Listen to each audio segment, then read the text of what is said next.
Sementara itu, Duta Besar Luar Biasa dan Berkuasa Penuh Republik Indonesia untuk Malaysia, Raden Dato Muhammad Iman Harscarya, mengapresiasi penanganan kasus ART asal Indonesia yang dianiaya majikan di Johor. Berikut pernyataannya. Pertama, saya ingin ucapkan terima kasih terhadap kepedulian dan respons cepat dari teman-teman semua dalam menyampaikan notifikasi kepada KBRI Kuala Lumpur dan KJRI Johor Bahru, sehingga hal ini dapat langsung menjadi perhatian kami. Kedua, dapat kami sampaikan bahwa kasus ini telah menjadi perhatian dan langsung ditindaklanjuti oleh rekan-rekan di KJRI Johor Bahru ketika mendapat laporan pengaduan pada tanggal 13 Juni dari WNI yang menjadi korban tindak kekerasan. Seiring berjalannya waktu, kasus kemudian menjadi viral dengan adanya video rekaman yang beredar. Sehingga semakin membantu kami di sini untuk mendorong berbagai pihak membantu penyelesaian kasus dengan segera dan tuntas. Apresiasi saya yang besar saya berikan kepada tim KJRI Johor Bahru yang dengan sigap memberikan bantuan perlindungan dan pendampingan kepada ketiga WNI dimaksud. Pemirsa, kekerasan terhadap pekerja migran Indonesia kembali terjadi. Kali ini, seorang pekerja wanita dianiaya 4 majikan di Malaysia gara-gara dituduh telah membuat anak sang majikan terjatuh.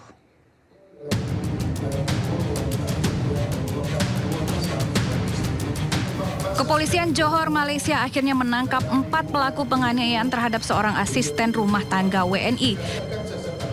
Seluruh pelaku ditangkap usai video penganiayaan viral di media sosial. 4 pelaku adalah warga Johor, yaitu pasangan suami istri. Menurut keterangan polisi setempat, penganiayaan PMI terjadi pada Juli 2025 silam. Pihak kepolisian masih menyelidiki motif penganiayaan dan diduga kekerasan serupa juga terjadi pada 2 asisten rumah tangga lain yang juga berasal dari Indonesia. Disyaki memukul pembantu rumahnya yang disyaki pada masa itu adalah. Berdasarkan rilis, saat ini pihak KJRI Johor Bahru telah menjemput 2 orang ART yang diduga menjadi korban kekerasan majikan mereka. Pemerintah telah memberikan perlindungan di tempat tinggal sementara. Video penganiayaan seorang asisten rumah tangga Indonesia viral di media sosial. Korban dianiaya oleh 4 orang majikannya di Johor Bahru dan diduga karena telah membiarkan anak majikannya terjatuh. Namun setelah pemeriksaan CCTV belakangan diketahui bahwa anak tersebut terjatuh sendiri. Tim Liputan melaporkan. Komisi Nasional Perlindungan Anak DKI Jakarta kawal kasus perundungan hingga tersengat aliran listrik yang dialami MWP, bocah berusia 6 tahun, dengan mengecek langsung lokasi kejadian di Taman Keramat Pulau Senen, Jakarta Pusat.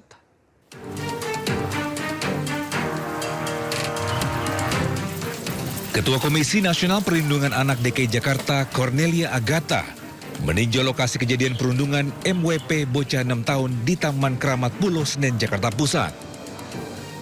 Salah satu tiang lampu yang mengakibatkan korban tersengat aliran listrik menjadi fokus utama pantauan Komnas PA DKI. Komnas PA DKI meminta adanya evaluasi dari pemerintah Provinsi DKI Jakarta agar kejadian serupa tidak terulang kembali akibat kurangnya perawatan fasilitas bermain anak. Ini terkait sama kejadian yang kemarin ini, saya ingin melihat seperti apa kondisi taman gitu. Karena kan kemarin lampunya, tiangnya lampu itu kan nyetrum ya gitu. Ingin kasih masukan aja karena ini taman yang sifatnya taman bermain anak. Mungkin setelah kejadian ini bisa dievaluasi lagi untuk dari sisi keamanannya.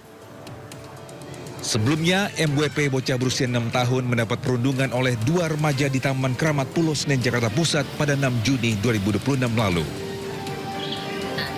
Dalam rekaman kamera pengawas di lokasi, korban yang sedang asik bermain dengan temannya tiba-tiba digotong paksa oleh 2 pelaku ke bawah tiang lampu hingga akhirnya korban tersengat aliran listrik. Akibat peristiwa tersebut, korban sempat tak sadarkan diri dan harus dirawat intensif di Rumah Sakit Cipto Mangunkusumo. Dari Jakarta Pusat, Rani Stone Sanjaya, iNews melaporkan. Pemirsa, seorang balita meninggal dunia di Rumah Sakit Umum Daerah Syekh Yusuf Goa, Sulawesi Selatan. Diduga terlambat diberikan rujukan. Ibu balita histeris di samping jasad anaknya.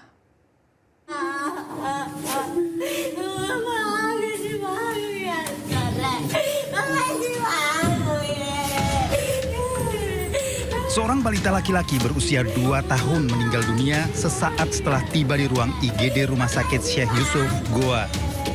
Balita ini meninggal dunia di IGD setelah sempat mengalami demam tinggi selama 4 hari. Ibu balita yang tidak kuasa melihat anaknya sudah tak bernyawa, menangis histeris. Balita meninggal saat masih menjalani perawatan oleh tim medis sekitar pukul 3 dini hari. Pasien meninggal di IGD sempat diduga terlambat diberikan rujukan. Pihak Rumah Sakit RSUD Syekh Yusuf menyatakan pasien sudah dalam kondisi demam tinggi. Kondisi memang sudah sangat berat.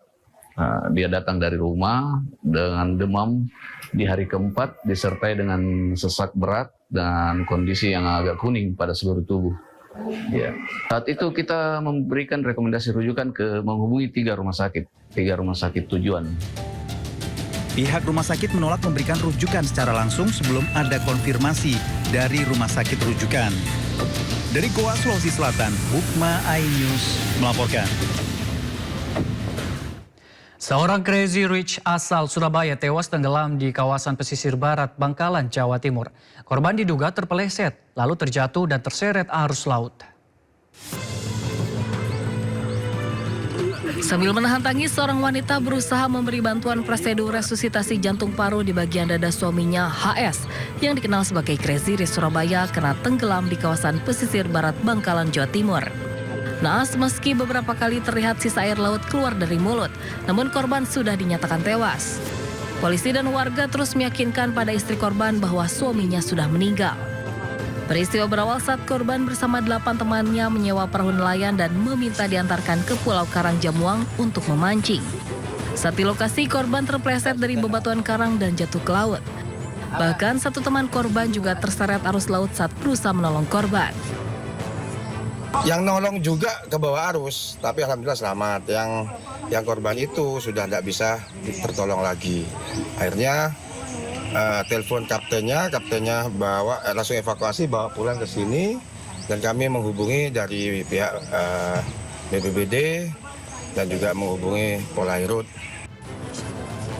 Jasad korban lalu dibawa ke kamar jenazah RSUD Bangkalan dan hasil otopsi tidak ada bekas kekerasan atau murni meninggal karena tenggelam.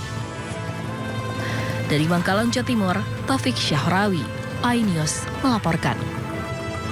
Seorang pemuda menghebohkan pengunjung Manado Town Square. Pelaku mengamuk sambil membawa senjata tajam.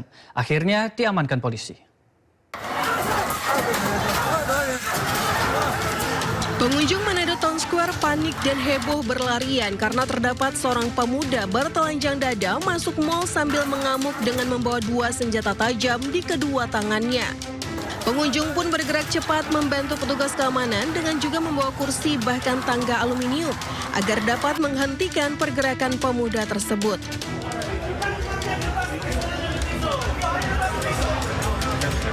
Petugas keamanan dan pengunjung berusaha menenangkan pemuda yang terus mengacungkan senjata tajamnya. Bahkan pemuda yang alami gangguan jiwa tersebut sempat diamuk massa. Tim URC Polresta Manado bersama Dit Sabara Polda Sulut serta pihak keamanan mal dibantu sebagian pengunjung berhasil menangkap pelaku dan pemuda berinisial MS dibawa ke Mapolresta Manado. Setelah diinterogasi, pemuda yang berbuat onar tersebut dibawa ke Rumah Sakit Jiwa Ratombuisang, Kalasei karena hasil wawancaranya tidak terarah. Si awal, namun yang bersangkutan tidak cakap untuk menjawab beberapa pertanyaan. Sehingga kami dari pihak kepolisian berkoordinasi dengan Dinas Sosial dan Satpol PP untuk tindak lanjutnya akan dilakukan tes kejiwaan di Rumah Sakit Jiwa di Kalasei. Hasil pemantauan atau dari personil kepolisian yang ada di Mantos bahwa hingga saat ini tidak ada korban yang terluka dari masyarakat atas kejadian tersebut. Kini aktivitas Manado Town Square berjalan seperti biasa.